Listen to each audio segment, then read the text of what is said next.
Hi, my name is Pat, and this is my channel, Book Chat with Pat, and I'm glad that you're here. Today I'm going to be doing my weekly wrap-up for the week ending Saturday, October 25th.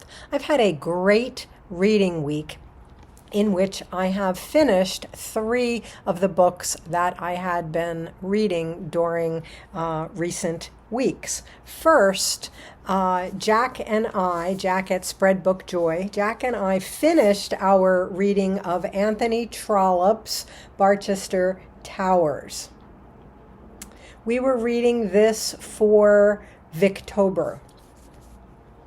Jack and I had read The Warden together back in May when we both said that we felt like we were the last people on earth to read Anthony Trollope. And we had such a great time with The Warden that we decided that we would continue with this series and pick up with Barchester Towers for Victober.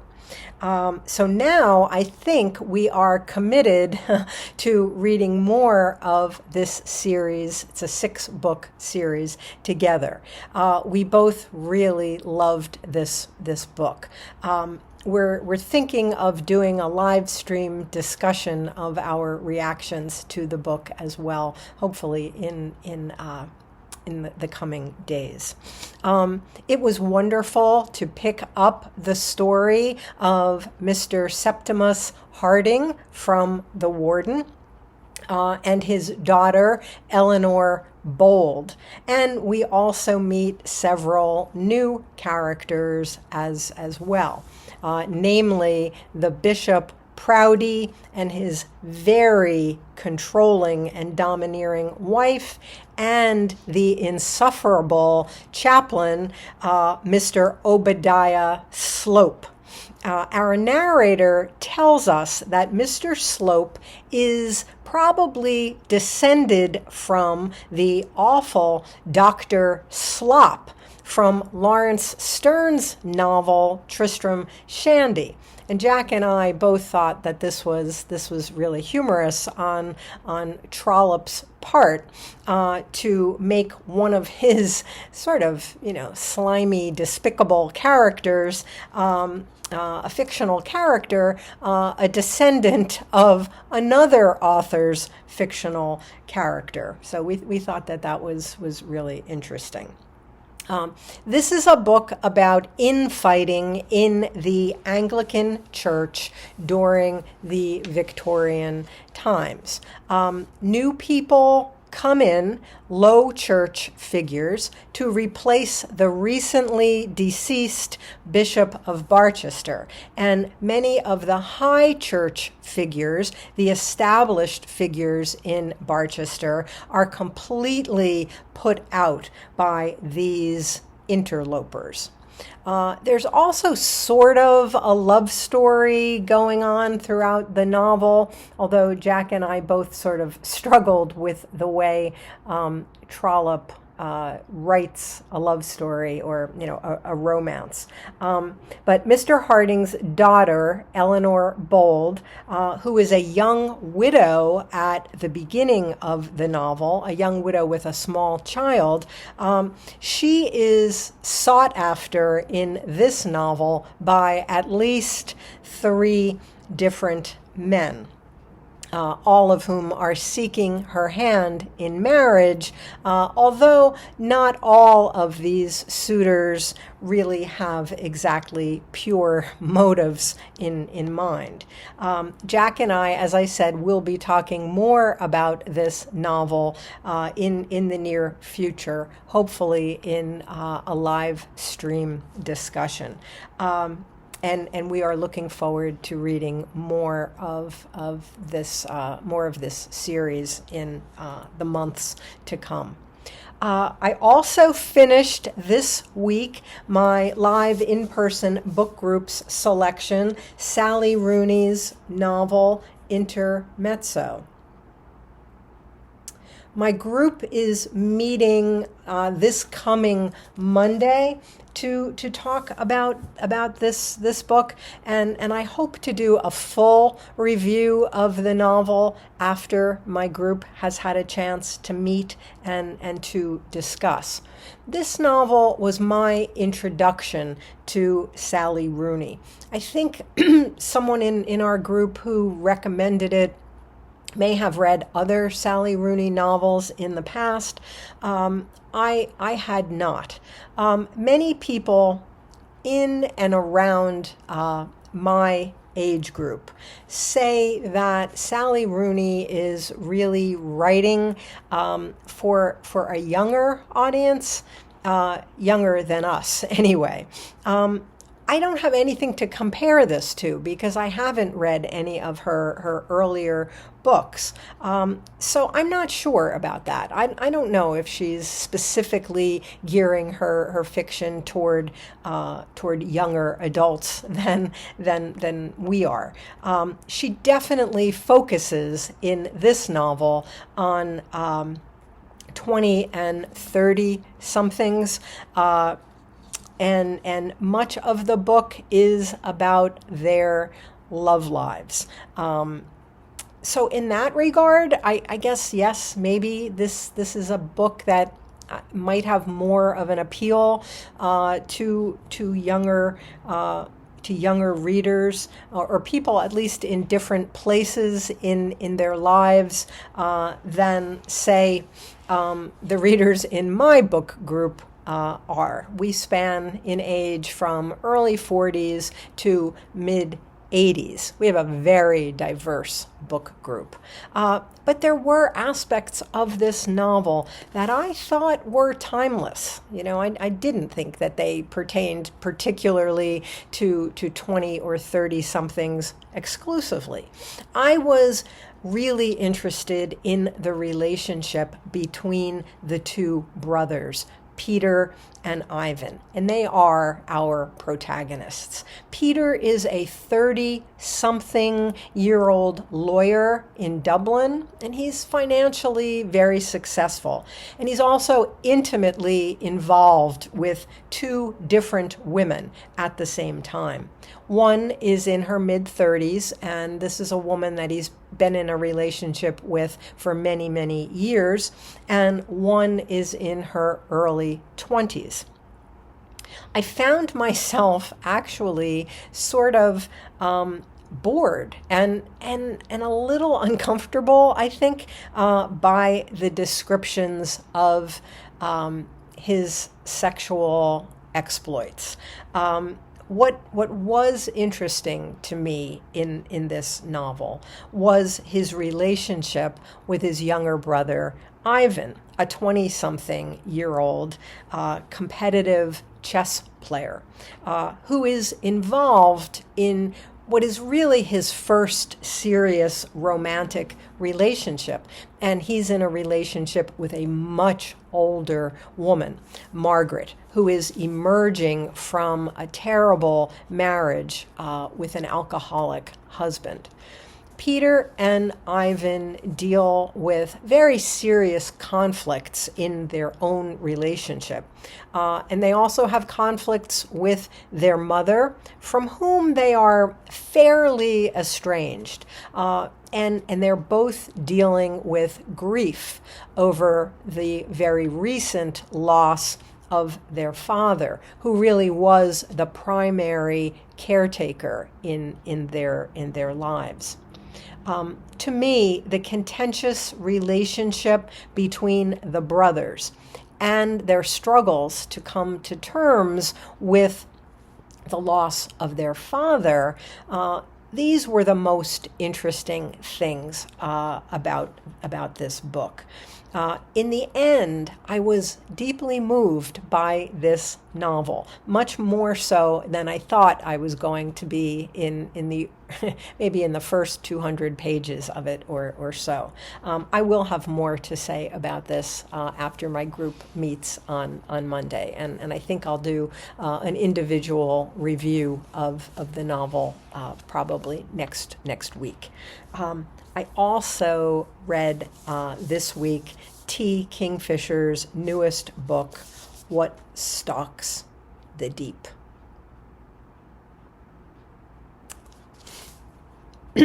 This is the third book in T. Kingfisher's Sworn Soldier series, which also includes What Moves the Dead. This was the sort of retelling of The Fall of the House of Usher by Poe, and What Feasts at Night. And I read each of these, as they were coming out. And so this one, What Stalks the Deep, is the third in the series, and this book features our same protagonist as the first two, Alex Easton, who is summoned by his old friend, Dr. Denton, whom we first met in What Moves the Dead. Dr. Denton asks Alex to come from Europe to West Virginia to help him to find his missing cousin, Oscar. Oscar seems to have disappeared in or around an old coal mine that appears to be haunted by some kind of unearthly seeming creature. The mine itself makes for an incredibly frightening setting. It's hard to travel with these characters through this really, really claustrophobic coal mine. And it's also besides being very, very tight and enclosed, it's also just an incredibly dangerous place. Because there are these dangerous gases in many parts of the mine that can make you very sick, and that can even kill you. And there is always the danger of the mine blowing up. And then there are these mysterious red lights that keep showing up in the distance whenever they are exploring a part of the mine.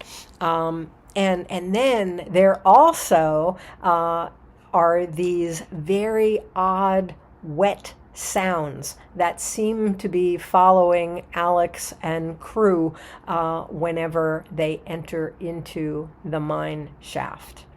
I really love T. Kingfisher. She was my introduction to horror with her book, A House with Good Bones, which was described as cozy horror. And I have really enjoyed all three books in this series. And this last one did not disappoint. It is certainly a terrific creepy read for this spooky season, and if you're like me, just sort of dabbling in horror and not really looking for something that's going to keep you up at night, this might be a perfect quick read for you in this this Halloween series. I really recommend all three of these, and I'm pretty sure that there's going to be more coming in this series in the future. Okay, so that's what I finished this week. In the days to come, in this last week this week leading up to Halloween, I'm going to be reading around in this new collection. This is Daphne DuMaurier's After Midnight, 13 Tales for the Dark Hours.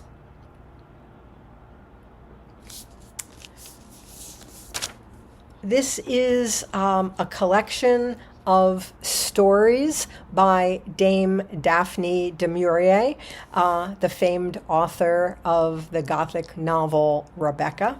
And this contains some of her well-known stories, but also some of her much less well-known stories. It contains, for instance, the 1952 short story The Birds, which would become the basis for Alfred Hitchcock's famous 1963 film of the same name.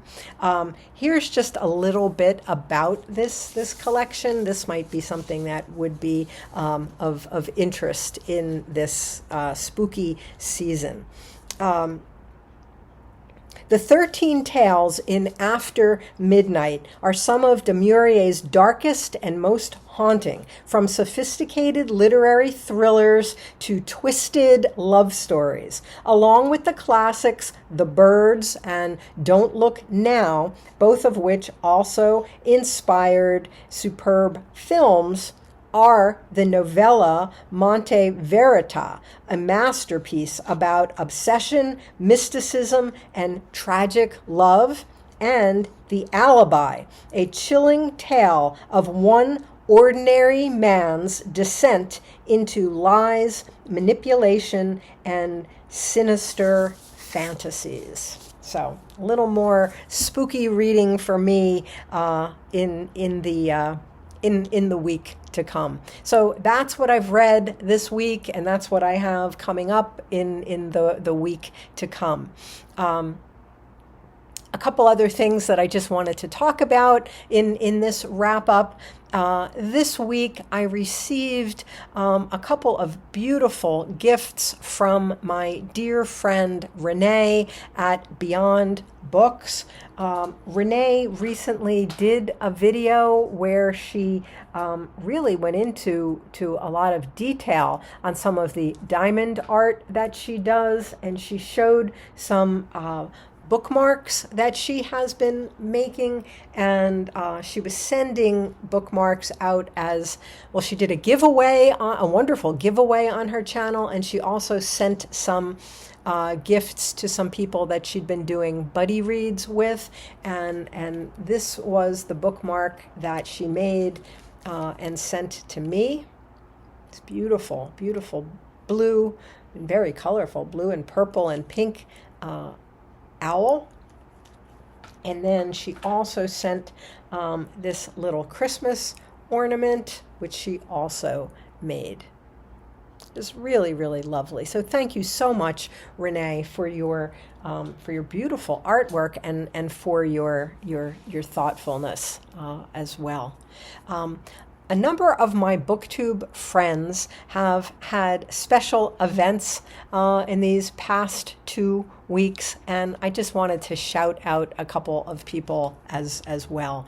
My dear friend Angelia at Read and Reread, and my dear friend Debs at Rayner Reads Stuff both had significant birthdays in the last week or so, and Debs has also celebrated the birth of her new grandchild, a granddaughter. She featured her on her channel recently. What a wonderful birthday gift. And my friend Greg at Another Bibliophile Reads is experiencing a birthday in the very, very near future. Several of my friends have also just experienced significant Booktube channel birthdays. My friends Alan at Alan's Reads and Tracy at Tracy's Nordic Lights both just experienced their first Booktube birthday. Suey at Suey's Book Banter, and Melinda at A Web of Stories. They both just experienced their third anniversaries as Booktubers. And my dear friend MJ at Reading This Life is about to have her fourth Booktube birthday. Her first video posted 4 years ago this coming week. So I'm going to link all of their channels in the notes below. And I hope that you will visit their channels and send them good wishes as they are all experiencing these important milestones. So I think that's it for today. I hope that you're all having a lovely weekend, and as always, I thank you for watching. I hope that you're doing well. I'll speak with you again soon. Take care.